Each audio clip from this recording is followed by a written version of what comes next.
Репродуктивната фаза на вароодеструктор се одвива во поклопеното работничко или трутовско легло, што представува можност за негово зарубување и заедно со рамките со сотови со поклопено легло, отстранување од пчелното семејство.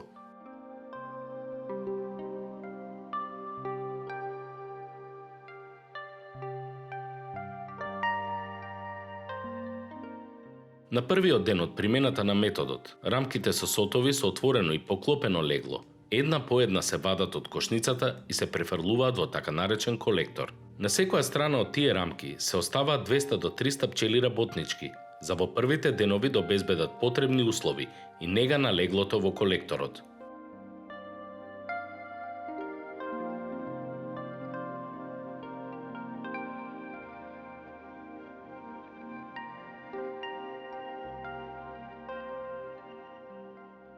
При префрлувањето на рамките треба да се внимава матицата да остане во производното пчелно семејство, каде непрекинато продолжува со несење јајца.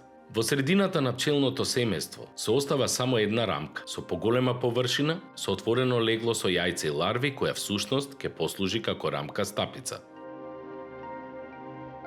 Оваа рамка се обележува за при следното отворање на кошницата да може полесно да се пронајде. На испразнетите места во кошницата се воведуваат рамки со изградени сотови, а во случај на недостаток на такви сотови се воведуваат рамки со сотни основи.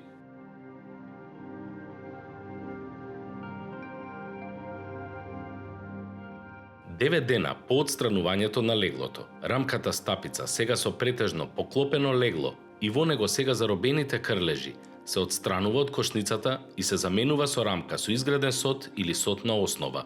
Со примената на методот отстранување на легло може успешно да се контролира крлежот во пчелните семејства, а при тоа да не се употребуваат хемиски средства.